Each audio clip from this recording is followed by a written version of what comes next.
Hi everyone, welcome to the Leapwing Audio Talks. Today I have the enormous pleasure to welcome my dear friend, mentor, and just all around great person, Dave Crazy Huber. guy, Hey Dave, how are you? doing good, doing good. Today, just to let you know, for the ones that haven't been in this audio talks, it's gonna be a 1 hour long chat interview about a topic of audio related stuff. Today we're gonna talk about the self-contained world of Dave, how he masters his own material, how he mixes, produces, composes. But we're Wow. primarily gonna focus on the basically in the end side of the spectrum, which is like when he has the finished mixes, how he goes about the last step, which is mastering before letting those songs take over the world.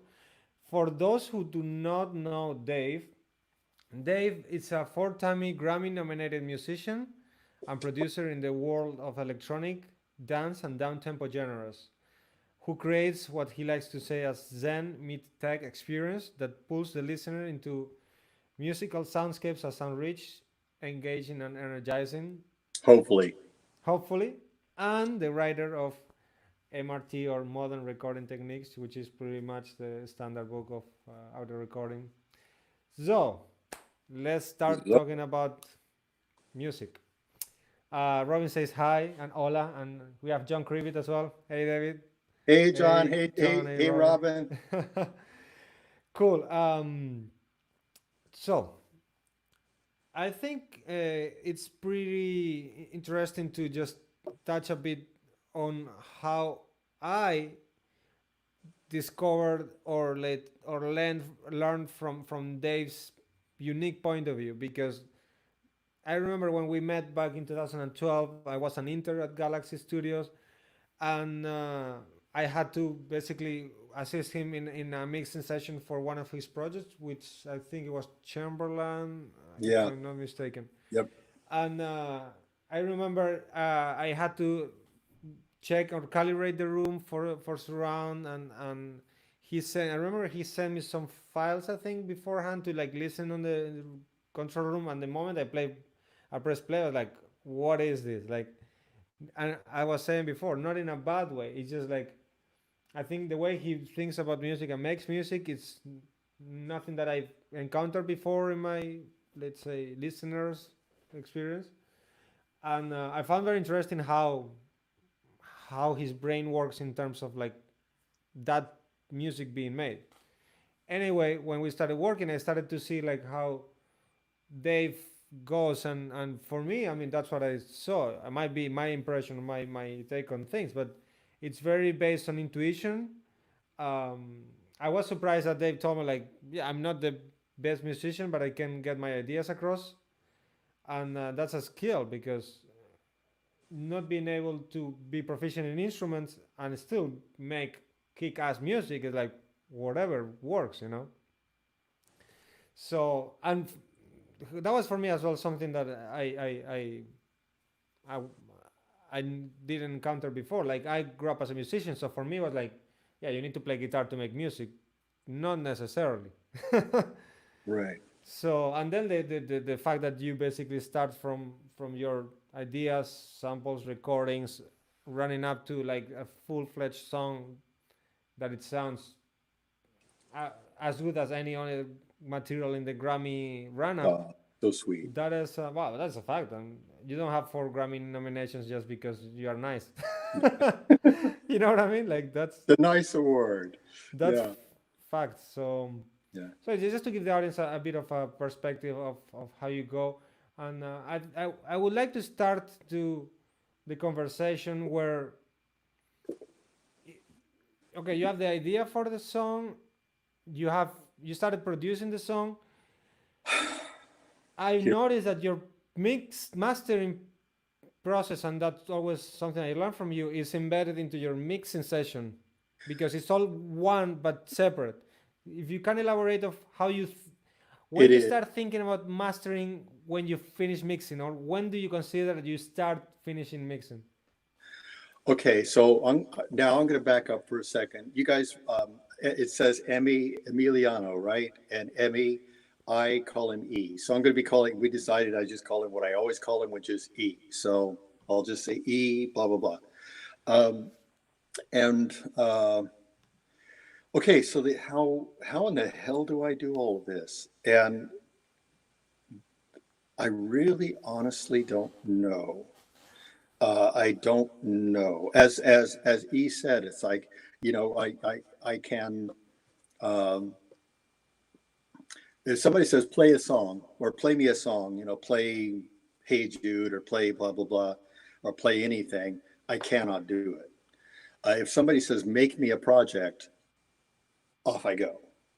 And the difference is one is going off of what somebody else did, which I can't do. I'm not good enough, or that is not my skill set, Oh, yeah. or doing what I naturally just do. As E said, I run completely on intuition. I run 98% on intuition, and I don't think I would have it any other way.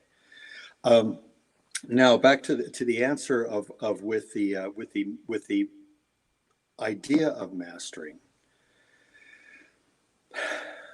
Okay, so the first thing that I want to say is everything in here are only my thoughts and have nothing to do with reality whatsoever. They're simply welcome to my world, and that's all this is welcome to my world. And I guess there were two ways of looking at mastering. One is that you finish a project and you're done, and you hand it to somebody else, and then it has this new life under quote unquote under a mastering engineer. That I guess, and I don't quite totally understand this. There was a really good article about the American way versus the European way. And the European and EU might have a better understanding possibly about this, because my way is entirely different than both of them. Is that you do this process, and then the mastering is still part of the production process. Yeah. Whereas in the US, the mastering is post-production process. And neither of those, for me, work. For me, the idea of having mastering as a two-step process has never made any sense for me. And so because I've always been the chief bottle washer, I always do this and I always do that, and I do the whole thing through the whole process. And to give that up at the end, and then all of a sudden something happens at the other thing about this is I'm a control freak, but I am also like have the never-ending thing of never being quite satisfied, as you know. And so I'll do this and I'll go back and revisit something, or I'll go back and once you've done that two-step process, going back and revisiting is no longer possible. For me, going and you can say, oh, he's overly anal about it all, or you can say, hey, I actually enjoy doing that. I am at a different phase than I was 10 years ago on this project. I can redo it, so let's redo it. If one has the luxury in this day and age of doing that. But also the idea of timing, to being able to put timing in, also to be able to do to integrate the mastering process into the DAW session. That's basically what you're doing. And I think that's what a lot of people does, but it is that idea of, in your mind, do you make it a two-step process, or do you make it an integrated process? And for me, it has always, almost from the very beginning, made sense that it was an integrated process. And so I'm just going to skip ahead, and because there's one part that I sort of do know, and then the rest is completely, I have no idea what to talk about. But this one part I really sort of do. I have had the honor or the situation of being around a lot of really high-end mastering engineers. A lot of them, they're the buddies of a lot of us, but like some of the absolute world's best. Quite a few have been on this show, which again puts me in like the honor category. And I've been around them enough to listen, to know, to so understand their process a little bit. Hmm. And the one thing that I realized about mastering is that the one thing that they all have in common is that it's a lifelong journey for them. Hmm. It is something that they're going, I am a mastering engineer. This Yeah. is what, I, Gavin, I, Darcy, I, whoever, Yeah. am a mastering engineer. This is what I do. This is my passion. I go into those tools and I make that focus. Yeah. And I've hung around them enough to know how serious they are, just how serious they are about it. Yeah. And so when I came around to the process of beginning the mastering of like, okay, I want to learn some of these mastering skills to integrate into my sessions. Yeah. And I knew that this is not like, okay, I'm going to do it. And 2 days later, I'm just going to have it down and it'll be all done. Right? No. And when I started, I went, this is probably going to be a 2.5 year process. And give yourself that freedom to learn during that at least 2.5 years. Yeah. Turns out it's been way longer than that. But and to give yourself that freedom to go, this is going to take time because you have to be serious. You have to be serious because and again, this is mastering your own music. Would I ever say that I'm a mastering engineer? In no way in hell am I a mastering engineer. Would I even want to master other people's music? No. Do I know how to master my own stuff after probably about 5 years, six Hmm. years? Yeah, I think I have it down. Am I still learning? Oh boy. And so I think the one thing that if one does this idea of pressing a button or this idea of let this online service do this, Yeah. this whole get it done quick, get it done, boom, done, all that. Hmm. Not for you. Fine, if it works for you, great. Yeah. It's not the road that I wanted to take. Hmm. And so I think the seriousness and realizing that this is not just a little add-on at the end. This is a major step. And that idea, and so I decided that I'm going to do mastering for my own music, not mastering, but mastering for my stuff, which I think is a whole different animal. Yeah.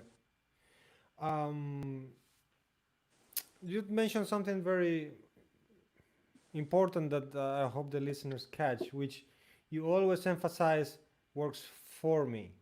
That's how I do it because it works for me. So one of the things I learned from you is first you have to be oneself and not have preconception, preconceived ideas of what you should do. Instead of think of like what works for you and how can you make it work for you, Uh-huh. whatever the concept in life is, mastering, life, credit cards, like it's it is true. So I hope the people that don't want to be a master engineer but they want to learn how to master the music understand that it's gonna be a journey. Like I think I've been part of that journey. I remember when like Absolutely. there's always like, oh, I discovered that with this plugin, or remember where the LFE levels with limiting in the master bus with tape distortion using different magneto plugins and multibands, and so of course there is a technique and knowledge you have to gather before even considering doing a good job at mastering your music. But as well, in the other hand, not stopping yourself of doing so just because you don't have a title of master engineer. You know what I Right. mean? Like, if I think if you achieve the goal of really good sounding and good feeling music, it doesn't you it doesn't matter how you did it as long as it's there. Right. So yeah, I think self doubt is always an obstacle in this process, Yeah. but makes you get better. But as well, like when people are starting out, maybe that self-doubt might stop them for saying, oh, I can't master, I'm just gonna not put this music out, which would be a shame, you know. That would be a shame. Exactly. So I think that concept of like whatever works for me, and having the patience, like what we've been saying, like, it takes years to It start. takes years. Yeah, so I have, there's the chain, right? Hmm. And stuff, and you just start working on that idea of your own, of in this case, I just have to stick and say my own personal chain, Yeah. which, I'm going to tell you certain things of what I use, Yeah. but in absolutely no way is this what I would recommend that you guys use. Yeah. What I would use is entirely different than what E would use, which is entirely different than what Robin would use, which is entirely different than, everybody else who's on this channel would use. And that is how it should be. Yeah. That idea of self-discovery, self-experimentation, Yeah. what, as you said, what works for you. Yeah. So yeah. Um, getting back, I don't want to overlook, because there's always that idea of, one always goes the chain, right? Hmm. There's the chain. But in addition to that, with self-mastering, there are other aspects. Timing. The one thing that's nice about this is when you do your definition of the region of the song, with a Yeah. hitting my hands with the video, it's like, yeah. The timing, the beginning timing and the end timing.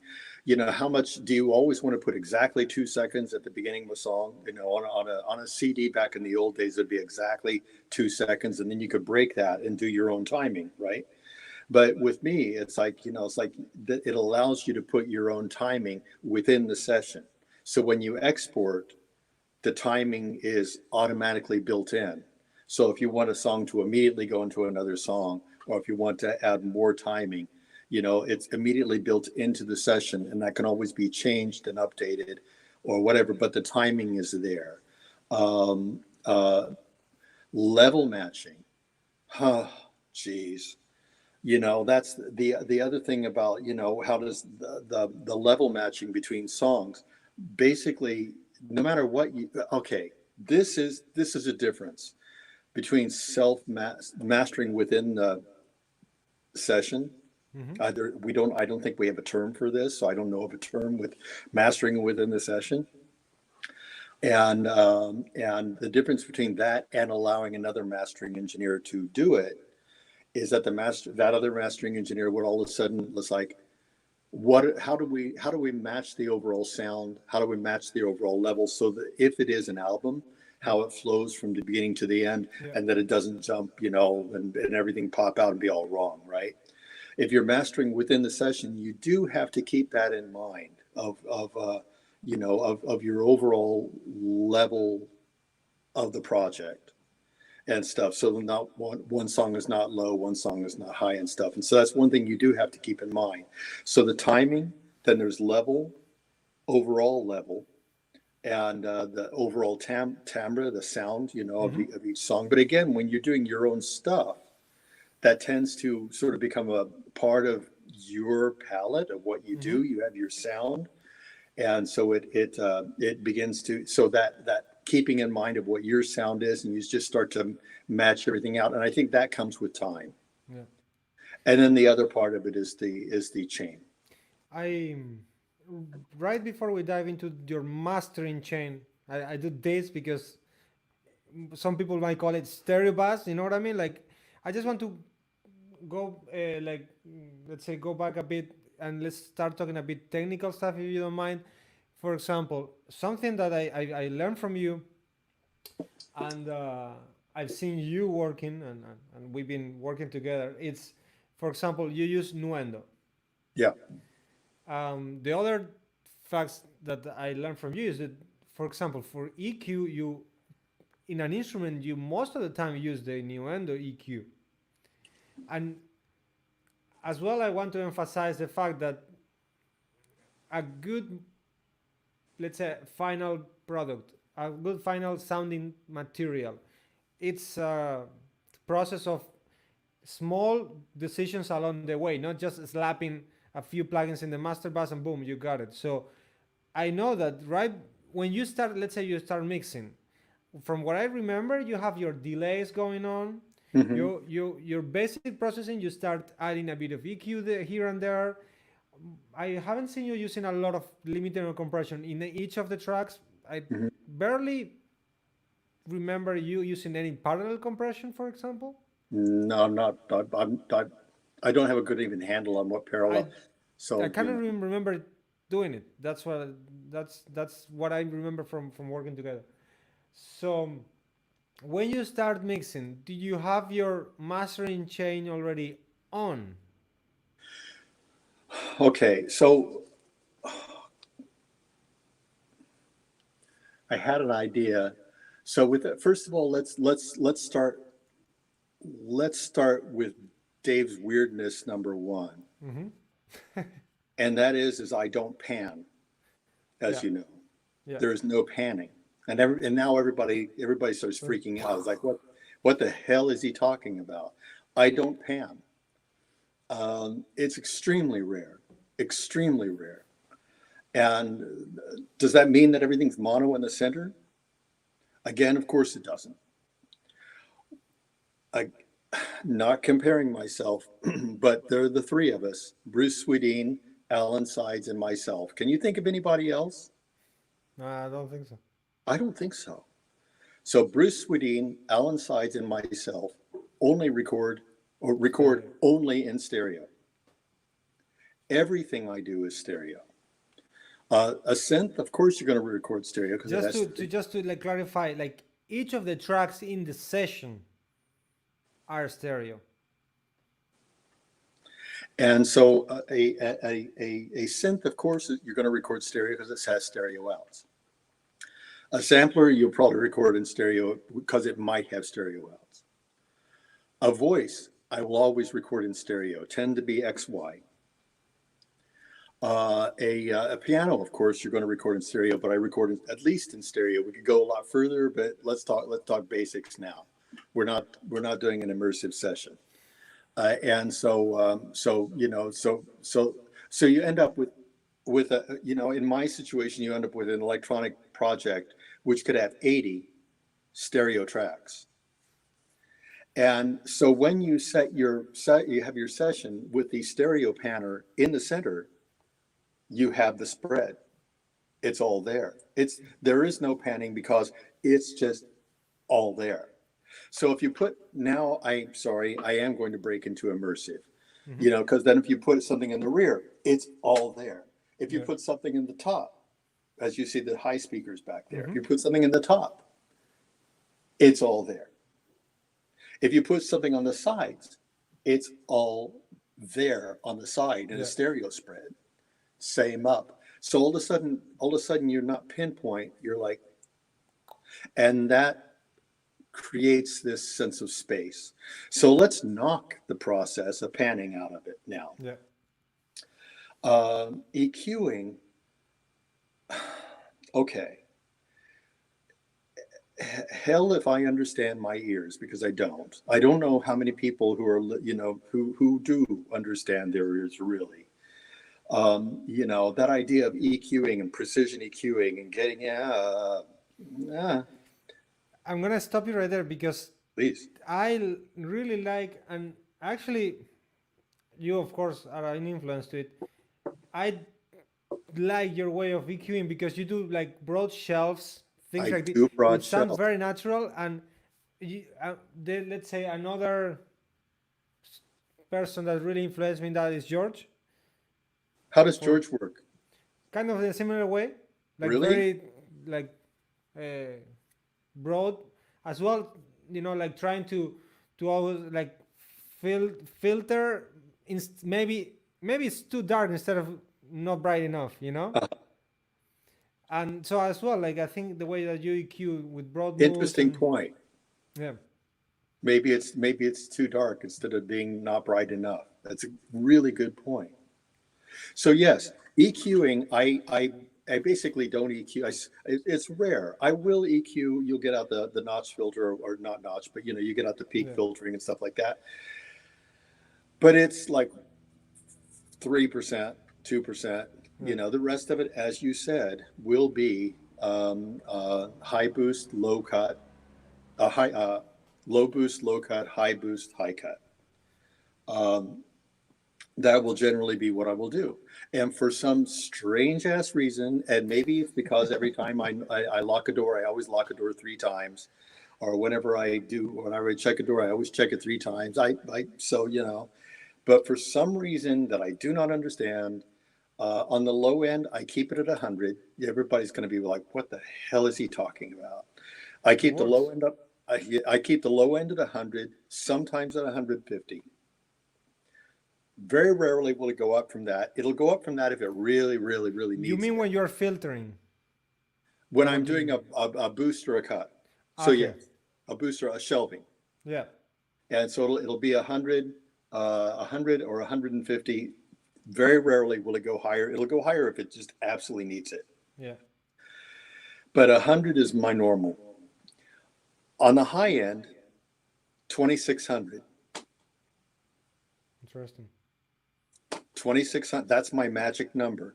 I always 2600. This is really funny because we never talk about like technical We don't stuff. talk technology at all. We talk about what kind of coffee. I won't tell you what our latest topics are, but and This is funny. we Continue. never talk about technology ever, and I love that. And so yeah, 2600 is my to do that boost, and I don't know why, but 2600 just works every damn time.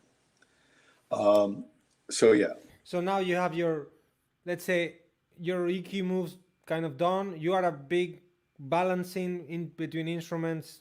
Which often goes within as you're working, even as you're recording and as you're going, you're built, as you know, Yeah. you're just building it as you go. Next thing, it's that you start throwing or adding your delays. I would like to, because as well, I remember, and another friend of ours, Marty, he's always, when we meet with Marty, he's always like, man, Dave's use of delays is like just out of this world. So Uh, I would like to as well to touch shortly, briefly on how you use delays and the concept behind your delay use, because I think it's what makes your music very spacious, if that's the word. yeah, spatial. It makes your music Spatial. spatial. I Well, say that in a joking way, if you know what I mean. Um, yeah. a lot of ping pong, like it's Yeah, always... there'll be stereo delay, a lot of ping ponging. And I think that comes from my immersive stuff, my early adoption of surround, of dum dum dum dum dum. It's And always now very groovy. Your stuff. the timing, of course, and with plugins, it's just automatic. And it's just automatically there, so it just works. And let's get this one right out of the way. On almost everything that we're going to talk about today, I am a Steinberg guy. That was my next question. What do you use? I am a Steinberg guy. Sort of end of story. And you can be a Pro Tools guy, you can be a whatever the hell you are guy, and good. Go for it. Who cares? I am a Steinberg guy. I started with Nuendo version 1, so there. And okay, enough. And So so I use their yeah, delays and their plugins and their reverb and their yeah. largely I use, that's what I use. And why? Because it makes sense, and also it works, and also it sounds amazingly good to me. Right?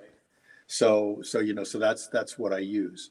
But those delays, the delays, the stereo delays, the ping pong delays, all of that, and they're really fun in stereo. And then when you break out into 5.1 or 9.1 or 5.1.4, whatever you want to call it, those delays all of a sudden, when there's that idea of let's break out from stereo into 5.1, for example, and then up to 9.1, who cares?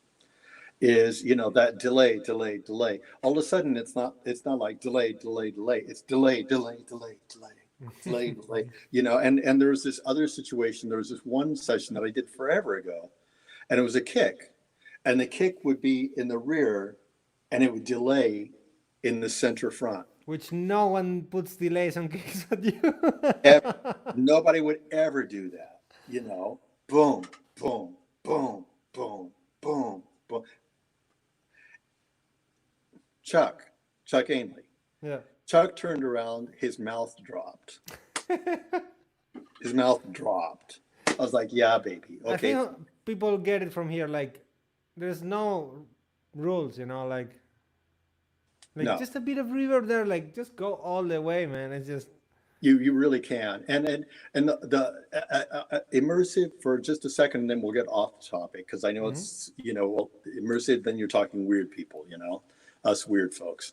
But the one thing that I learned from the guys who, the Thievery Corporation, I learned from them, because it's you can quite often be stereo, and even stereo. Yeah.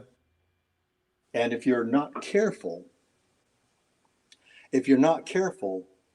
you'll end up with a hole in the middle, and you will end up with a hole on the sides. Yeah. And the Thievery Corporation people, I found there was like, it was amazing when you go like, from here, it's like you're like in the center, an oh my God stereo field, immersive stereo field, but still a stereo field, all the way around.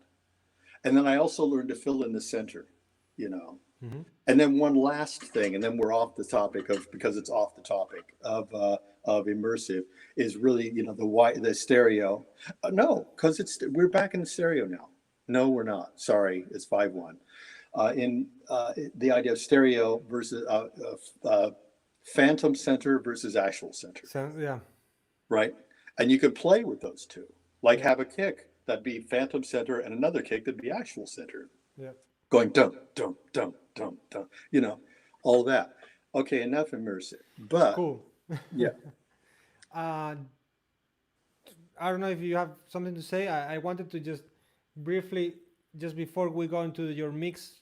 God, we're already halfway through. It's your reverb use. You are not a huge reverb kind of guy. It's most delays from what I mostly noticed. Delay. Of course, I'll put in reverbs. Of course, it's a standard stock one. I use God, what is the even plate, called? I think you use from what the hell? Yeah, it's a standard one in Nuendo. Which tells you how much importance I place on it. But it's important. It's their one. Anyway, I call up the Vienna Live Opera or whatever. Oh, I'm sorry. I guess I could call up a session and find out. But it's but the room works in Nuendo, right? That's not RoomWorks. No. I can't remember. So hang on. I'll call up a session while we're doing it. Nice. So we can see inside, but well, no, you're not going to be able to see it. we cannot, but at least we can bear with me, get the info from you. But I think from what I learned from you as well, it's most of your spatial information comes from delays, which is sometimes I see students trying to create depth with reverb. I'm like, maybe try another different route, because you smear things off most of the time with a reverb, which could be what you want, Yeah, the delays, that it really is fun, because it can spread things out. It can just change your perspective a lot, but it also just adds, like you said, it adds depth. You like you said, you not only have the idea of reverb, you have the idea of delay to create depth. Yeah. Okay, reverence. And if I pull up reverence, I use Bright Viennese Hall. There you go. And in Reverence, which is stock in Nuendo, There's the surround. I always call it the surround because that gives you the option of going surround. Mm-hmm. So it's actually a surround impulse reverb, and Wow. I just use bright Viennese Hall, and it just Work. I tend to be like when something works, I really sort of like I don't like twiddle around for 5 days. Mm-hmm. It just works. Yeah. So yeah. Great. So now you did your levels, you did your EQ, you put your delays, you put your reverbs. Everything goes to the mix bus in Right. Nuendo. Let me back up for just a second before Okay. we get to that. Let's talk about because I already sent E the screens. I'll call up the Softtube O1. Can you call that one up for me? Yeah, the TLA, no? Right. Yeah, give me a second. I'm gonna just to explain the audience. We're Oh, gonna show you some screenshots of Dave's, let's say, favorite, most common tools he uses. yeah. There are only two things, and then we get into the mastering idea. But yeah, Okay. but there are two things that I just can't do without. Yeah. Um, I mean, you So, can do without, but yeah, the Softtube TLA 100. yeah, which is in the screen now. Oh my God. If you want to make a bass just bigger, Mm-hmm. the TLA, that I would never in my wildest dreams be without this plugin. Yeah. And it's soft tube, but you can get it within the UAD. You can get it from UAD. Mm-hmm. You can also get it from Plugin Alliance, Mm-hmm. native, Mm-hmm. and I believe. And so once you put that on the bass, you'll know instantly exactly what I'm talking about. Yeah. If you put it on a synth bass, if you put it on a real bass, if you put it on anything. And Dave, what's Dave's last name? From Hill? Dave Hill. Oh yeah. Yeah, Dave designed the original one. He goes. Oh, if you like the plugin, you should hear the real one. You know, but yeah. So it's like, but the real one, God knows how much it costs, and Yeah. there's the plugin. That's what Al uses as well for basses and contrabasses, huh? Is it? Yeah. I love that you have this feedback where you can go, oh, that's what blah blah blah.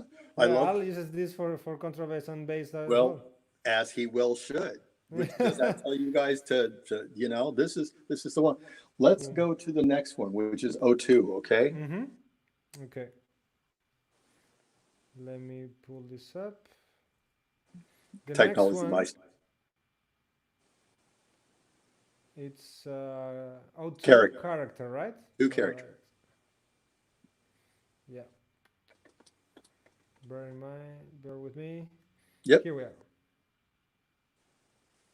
This guy. This is a secret weapon from hell. And this is the only two. This is the only two that I say I will not do without. Yeah. I learned about character. It was in the original TC Power Core. And it instantly became a tool that I just cannot be without. And now you can indeed Plugin Alliance, get it through you can get it Noveltech character. You can only get it through Plugin Alliance. And quite often they'll have it for $29 or something, Mm-hmm. which is ridiculous because this Yeah. guy will save your butt every last time. What do you use it in? Almost everything. Okay. That's not quite true, but it's a it adds presence, Okay. and it is an equalizer, but it is unlike any equalizer I know, and it adds overall. It's sort of like a modern day version of the what I call the anal exciter, the oral exciter. Yeah, and so it's sort of like it's sort of like it's sort of like an intelligent oral exciter. Yeah. And so if something is just not quite bright enough, or something that just it doesn't have enough character, Character. it does it. Yeah. You just turn that big knob up, and Yeah. all of a sudden the track comes alive. Serious. So there you can take it away. Thanks, Great. E. And so yeah, and so that's so those two in a mix. Yeah. you know, I would, it changes my, those two change my mixes by about 50% to 60% Yeah, without anything else. great. Can we now get to the chain? Yes, now we're gonna go to what we O call three O3, master. right? Yep. Here we are. Master, And which is your mix master chain, correct? right. Here it is.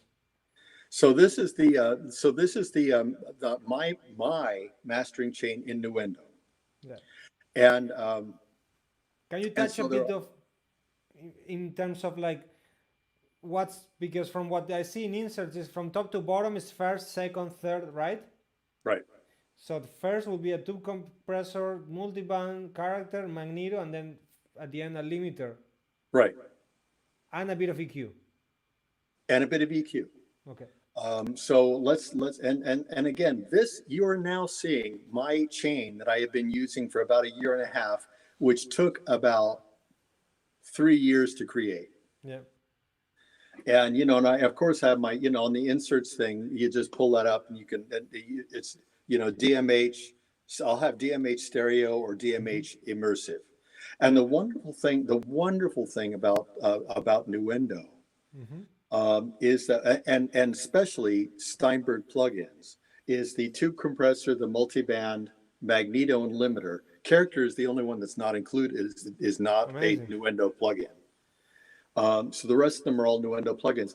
It does not care how many buses are going on. So you could have a stereo bus, you could have a 5-1 bus, you could have a 9-1 bus, you could have a 22 bus. It doesn't care. All of those plugins will translate across all channels. Amazing. And so, and that's, you know, and that does not, that applies to almost nobody who's listening to this, unless you work in immersive, and then all of a sudden it's like gold. As you on the I guess here I have two screens up, so I have it on both the big and the screen little. I'll do it here. So so as you see the 100, you know, 1 dB at 100. Sometimes I'll do 1.5. This is my mastering chain. Yeah. Sometimes I will do 1 dB. Sometimes, depending upon the song, I will do 1.5 dB at 100. Mm-hmm. And then on the high end, you see the magic number of 2600. Yeah. And for some reason, 2.2.5 dB in my room is what works. I've done, a buddy of mine came over and we did some reworking of the acoustics in this room and really tightened up the bottom end. There's some wood that was like loose and stuff and just creating this bass trap. And we tightened that up and the room is much better. I used to in the past have to push the high end more. I understand the room better. I understand the process better. So that 2.5 dB for me, Yeah. yours will probably be, you know, entirely different. Why 2600? It Why just not? works. It just works. Exactly. Okay, so go to the Yeah. next one. Let Tube me compressor. pull up the tube compressor, which is the Mhm. first one in your chain. First one in the chain, tube compressor. There you go. You see it now? Not quite yet. Let me do it again. Boom. I'm never worried because I know I have like the best tech guy in the biz on the other side of the system. So Steinberg tube compressor. I pull it up and I do nothing with it. I change nothing. It's Just run in. it through it. I run through it, and when you take it out, you can hear immediately that you've taken it out. Hmm. It adds it just, you know how they say somebody who's really wonderful walks into the room and it brightens up the room. Yeah.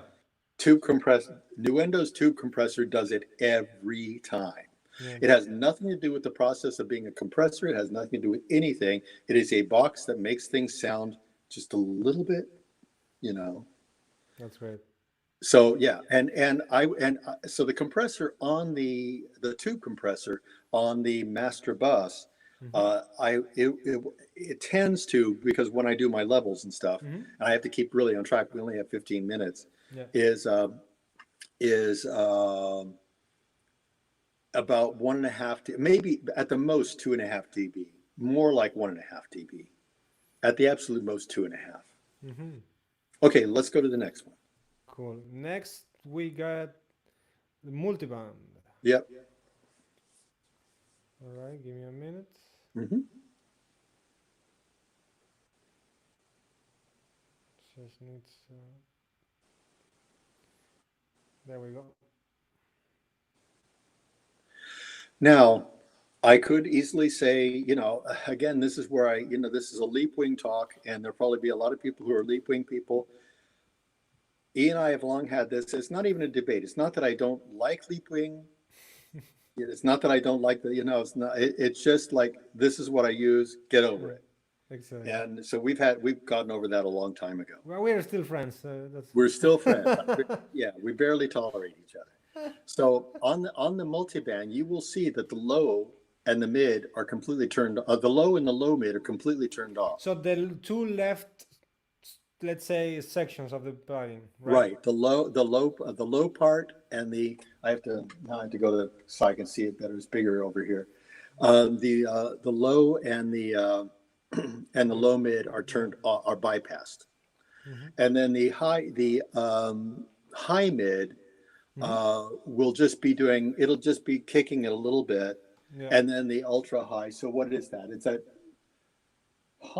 interesting. 2600, about 2600, 2600 as the beginning of where the compression would kick in. Yeah. And then at the absolute high end, the 10K and above would be the next part. And those do just a little bit. And somebody pointed that out to me that they do this. And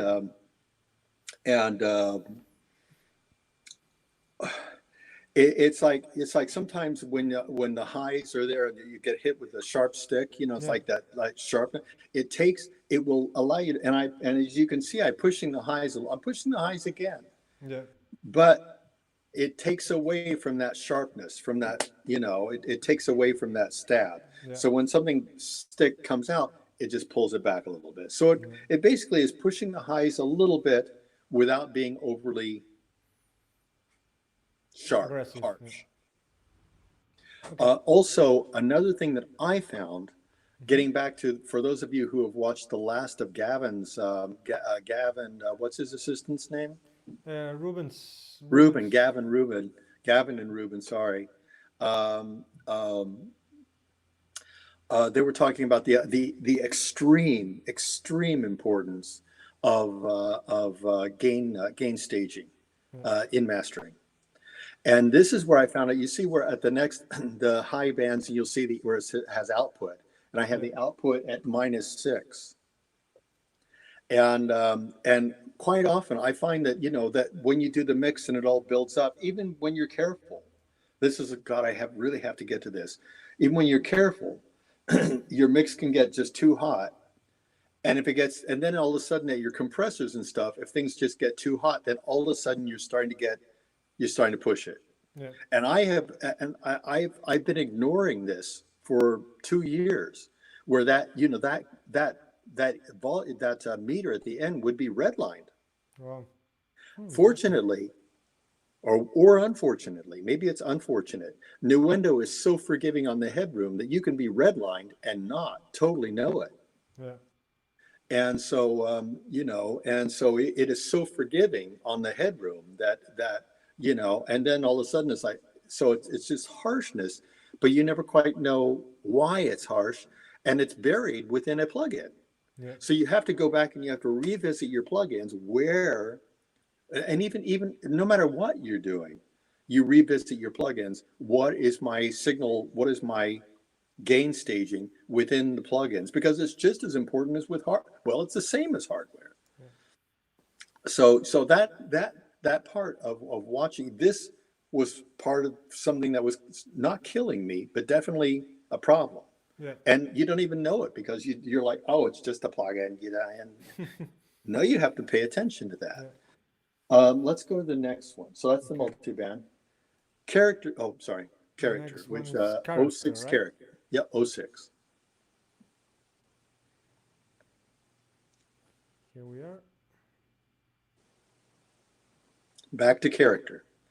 And again, just like it does on a track, it is magic for the bus for this the chain.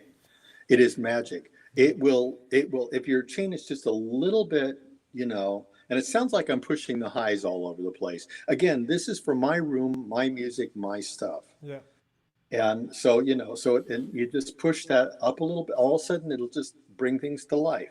So you have that compressor, that tube compressor at the beginning, which will bring things a little bit to life. Mm-hmm. And then you have the multiband, which definitely just does its thing on the high end. Yeah. And then all of a sudden character just goes, oh, we're just adding a little bit more presence, making it a little bit more Nice. lovely, right? And Just a lot of few small steps, no? a lot of small steps. And like you said, they're not huge steps. They are multiple small steps. You take them out, you can hear them, but it's not glaring, but it's there. Yeah. And the other thing about character, thank God, working in multi-channel, immersive, character will allow you to do a 5-1 across the buses. Yes. So it'll do stereo. If you do 5-1, it will do all 5-1. If you do a 9-1, all of a sudden it reverts to go to 4 channels. Yeah. No idea why. So then what I do is I have to go in and assign. If I'm doing a 9-1 and I put character on the main bus, I will just assign the character to the main 4, the quad channels. Yeah. So just like the bass, like the lower. I think. Right. So a character comes in again. Okay, let's go to the next one. Yes. 07 Magneto, which this is my favorite Nuendo, I have to say. Nuendo rocks, baby. I'm sorry, Magneto rocks. Here we are. So Magneto, which is included, it's included in all Steinberg stuff. Yeah. Okay, now we get into, oh God. I have yet to find a tape plugin that just really does it. That just really does it. Yeah. I'm not gonna talk against or whatever, but I do not have any faves. The only one that I will say that I really do like is Stephen Slate's. Yeah. His virtual tape feed, whatever. Or something, yeah, something like that. Something? Yeah. So anyway, his I do like. This puppy I like just as much, if not a little bit more. And also this puppy will go across to 5-1 to 9-1 to whatever. Yeah. And the only thing that I wish the Steinberg would do is at the bottom put a little fun thing was the tape rolling, because it's always for us fun to see stuff happening. But the thing works. Yeah. And I just put this one in, you don't do anything. Just like run it through. I just run it through and it just does another just little bit of a lift. Yeah. Maybe a little bit of a saturation, but not in a bad way. Yeah. It's very subtle, but it always works. It's there. And I hope the audience realizes that it's because, especially tape saturation plugins, it depends on how much input you are throwing into. So again, in this case, because Dave's gain staging, way of mixing, and how hard or soft he hits your mix bus, things sound a certain way every time, because that gain staging or way of mixing stays consistent. It's real important. That's so important. It's so important. It is. So and you can see there again, because I pulled back on the multiband, right? I pulled back on the gain in the multiband. This guy is not getting slammed, which if you didn't pull back on the multiband, this guy would get slammed. Let's go to the next, E. Yeah, the next one, which is the last one in the chain, it's the limiter, correct? Yep. Cool. Almost there.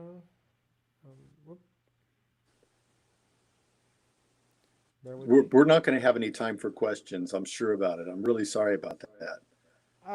Maybe we can do like a few minutes. Maybe. So here's the limiter. Okay, so I'm gonna. Yeah, so this one is my magic. The other magic thing is, is the output limiter, which is, and I put it on automatic release at the bottom, the AR at the bottom, and you hit it so that it, so on your output, and again, that could be stereo 915. It doesn't care, it's Yeah. like you'll just have more bars, and you can adjust your input and output. And so I will adjust rather than adjust my main um, bus fader, right? Yeah. I will adjust this, and so your input and output, and you just sort of vary, but it tends to be on the input. You might get the input so that it's doing about 2.5, 3 dB. Here you'll Yeah, see it says 3 dB gain reduction here, which is like not, it's barely touching it. right, and this is actually this is for Java, so this isn't even for a mastered session. So I haven't even gotten to the point of really doing it yet. Yeah. In an actual mastered session, it would probably show up at about 2 to 2.5 dB. Yeah. And then you take your output on this guy and you adjust your output to your bus, or you can do the bus, whatever. Yeah. And that's pretty much it. And then you get, as you said, the EQ and things. So now the other thing that I don't have a screenshot for, Shall we remove but this? Shall we remove this plugin from Please. the window? Thanks. Is the idea of the of mixing. I create, and I should have sent you a screenshot for this, but I didn't. Is the there's the on the left hand side. Is this the right hand side of the screen? Yeah. On the left hand side is the groups, right? Yeah, So I the have subgroups. Yeah, the subgroups. Thank you. And so you'll have things like, certain kind of instruments, certain kind of, it's electronic. So I will group things in electronic ways.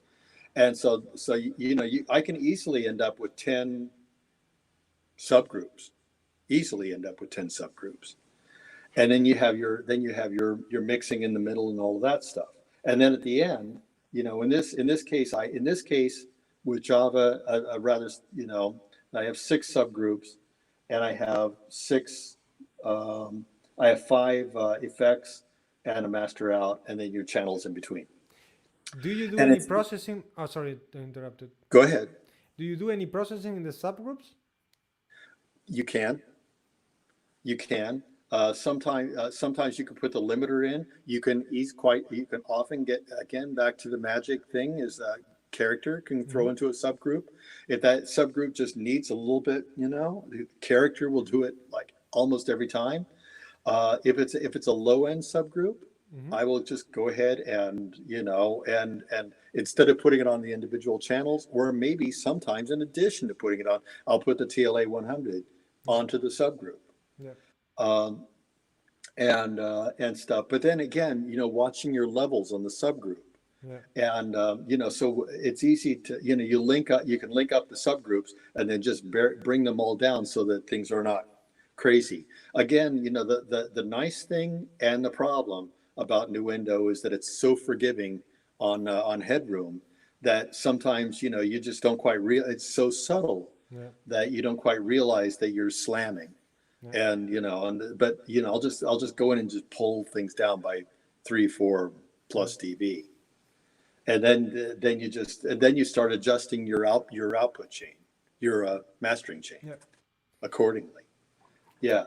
If anyone has any questions, please leave them in the chat box. We are gonna maybe in a couple of minutes wrap it up. If anyone does not have any question, let us know. But the last question I wanted to ask you, Dave, is in the subgroups, do you balance the mix within as well the subgroups, or the balancing is within the faders of each track?